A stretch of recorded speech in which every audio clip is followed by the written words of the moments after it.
तो आवेश रहेगा बेटा, तो ये क्या करेगा, वैद्युत क्षेत्र की दिशा में एक बल लगेगा, जो धन आवेश पर बल लगेगा वो वैद्युत क्षेत्र की दिशा में, जो ऋण आवेश पर लगेगा वो वैद्युत क्षेत्र के विपरीत दिशा में लगेगा।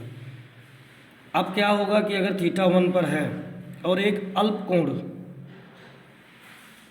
dθ, मतलब बहुत अल्प कोण घुमा दिया जाए, तो हमें वैद्युत क्षेत्र की विपरीत दिशा में कार्य करना होगा। इसको घुमाने के लिए dθ, अब मान लो dθ अल्प कोण घुमाने के लिए हमको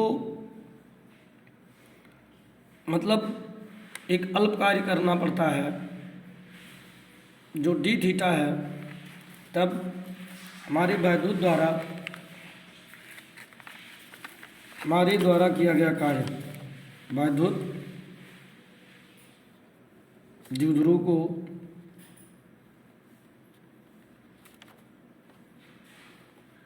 अल्प कोण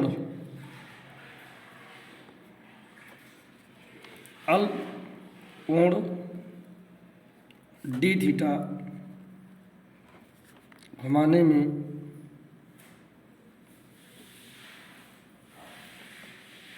किया गया कार्य।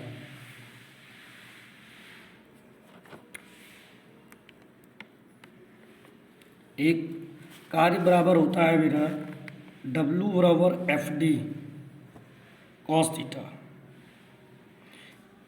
ये कब होता है, जब एक रैखिक कोई पिंड जैसे है, इस पर अगर हम बल लगा रहे हैं, इस तरह से इधर जा रहे हैं दिशा में, तब।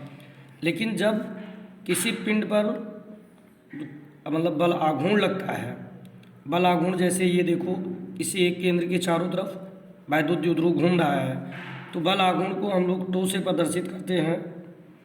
और जो कार्य होता है, अब जब कोई पिंड इस तरह से मतलब कोई वस्तु पर बल आघूर्ण लगता है तो किसी केंद्र के चारों तरफ ऐसे ऐसे घूमता है, तो इसमें जो विस्थापन होता है वो कोणीय विस्थापन होता है dθ।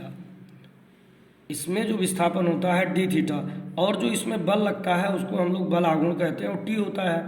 तो ठीक एक अगर अल्प कोण घुमाया गया है dθ, तो अल्प कोण घुमाने में जो किया गया कार्य W होगा, इसमें जो बल आघूर्ण लगेगा उस F के जगह पे टो रखेंगे, और जो दूरी होगा वो कोणीय विस्थापन होगा dθ।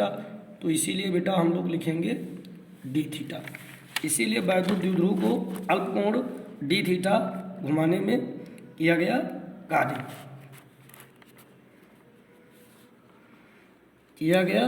कार्य जो होगा वो भी अल्प होगा बेटा, क्योंकि बहुत थोड़ा सा घुमाया गया है ना, अर्थात dW इक्वल टू आपका क्या हो जाएगा बेटा, टो और dθ।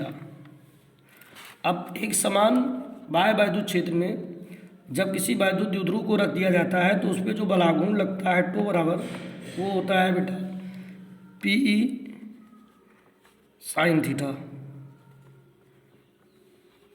अब इस टो का मान इसमें उठा के रख देंगे हम लोग, तो जो हमारा कार्य होगा dW इक्वल टू वो हो जाएगा बेटा PE sin theta into dθ। अब कभी भी जब संपूर्ण कार्य को निकालना होगा तो हम लोग क्या करते हैं, इंटीग्रेशन कर लेते हैं, समाकलन कर लेते हैं। अब कितने कोण से कितने कोण तक ले जाया गया है, तो θ1 से कोण θ1 से बेटा कितना घुमा दिया गया है, θ2। तो अब कितना घुमाया गया है, अब हम लोग लिखेंगे वैद्युत द्विध्रुव को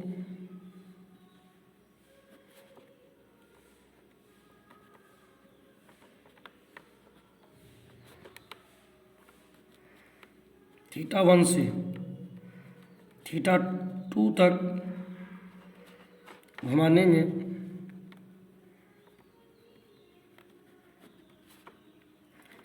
किया गया कुल कार्य।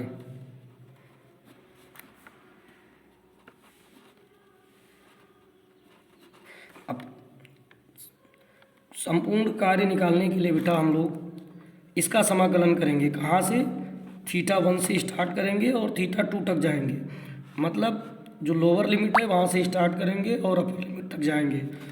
तो ये हो जाएगा integration θ1 to theta two D W. अब डी डब्ल्यू का मान बेटा उठा के हम लोग यहाँ से रख देंगे, तो ये हो जाएगा theta one two theta two D W का मान P E sine theta into D theta. अब इसमें जो समाकलन होता है बेटा वो आपका जैसे डी थीटा, जिसमें थीटा जिस राशि में होगी उसी का समाकलन होगा। बाकी पी और ई का कोई समाकलन नहीं होगा क्योंकि ये निश्चित है। एक बाह्य वैद्युत क्षेत्र निश्चित है और पी जो है इस वैद्युत द्विध्रुव की द्विध्रुव आघूर्ण है, ये क्या है निश्चित है। तो किसका मतलब जो कोण ही तो हम बढ़ा रहे हैं, कोण में ही तो परिवर्तन हो रहा है, तो केवल इसी का समाकलन करेंगे। तो जिसका अब इसका जब समाकलन कर लेंगे बेटा तो हमको डब्लू मिल जाएगा। उसके बाद में integration theta one two theta to और पी ई बाहर हो जाएगा sine theta into D theta. अब क्या होगा बेटा, जो समाकलन का फार्मूला है वो होता है integration sine theta equal to होता है माइनस कॉस थीटा, ये फार्मूला है। अब हम क्या करेंगे, साइन थीटा डी थीटा का अगर समाकलन होगा, ये साइन एक्स का फार्मूला है बेटा, जो sine integration sine x into d x equal to minus cos x. तो अब हम लोग क्या करेंगे, इसका हो जाएगा एक्स की जगह पे बेटा क्या है थीटा, तो इसमें थीटा हो जाएगा। तो डब्लू इक्वल टू पी ई और ये जो लिमिट है वो रहेगा, ये हो जाएगा माइनस कॉस थीटा फिर theta one two theta to. इसमें देखेंगे बेटा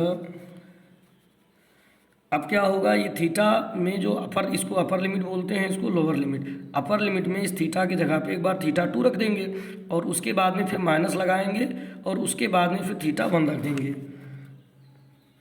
तो डब्लू इक्वल टू पी ई और कास को बाहर ले लेते हैं, cos theta two minus cos theta one, minus ये बाहर आ जाएगा बेटा, डब्लू equal to minus p e cos theta two minus cos theta one. अगर हम इसमें माइनस से गुणा करेंगे तो ये वाला प्लस हो जाएगा बेटा कॉस थीटा वन और ये वाला क्या हो जाएगा माइनस हो जाएगा कॉस थीटा टू हो जाएगा। अब हम क्या करेंगे, यदि हमारी जो वैद्युत क्षेत्र है उसमें जो वैद्युत द्विध्रुव रखा है वो चुंबकीय क्षेत्र की दिशा में अगर है, मतलब वो वैद्युत क्षेत्र की दिशा में ऐसे वैद्युत द्विध्रुव हो गया, संरेखित है, मतलब समांतर है, वैद्युत क्षेत्र के समांतर है, तो हमारी जो ये थीटा वन है बेटा वो क्या होगी जीरो होगी। पहली कंडीशन क्या होगी, theta one equal to zero है,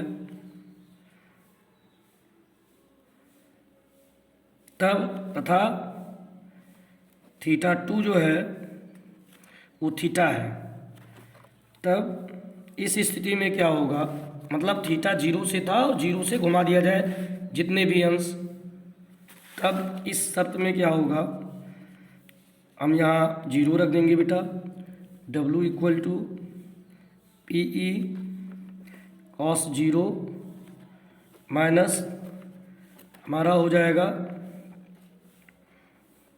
थीटा टू के जगह थीटा। अब हम लोग जानते हैं बेटा कास जीरो का मान जो है वो एक होता है, अतः डब्लू बराबर P E one minus cos theta. ये हमें फार्मूला प्राप्त हो गया।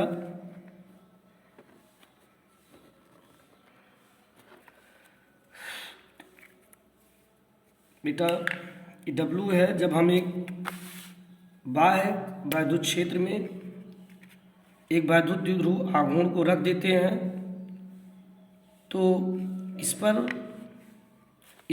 पर एक बल लगता है जो इसे वैद्युत क्षेत्र की दिशा में संरेखित करने का प्रयास करता है। और अब इसे वैद्युत क्षेत्र के विपरीत दिशा में घुमाने के लिए क्या करना पड़ेगा, हमको एक कार्य करना पड़ेगा और उस कार्य के लिए ये हमारा व्यंजक प्राप्त हो गया है, W बराबर PE 1 - cos थीटा। वीडियो अच्छा लगे तो लाइक और सब्सक्राइब जरूर करना। अगला टॉपिक हम लोगों का होगा वैद्युत द्विध्रुव की निरक्षीय स्थिति में वैद्युत क्षेत्र ज्ञात करने के लिए।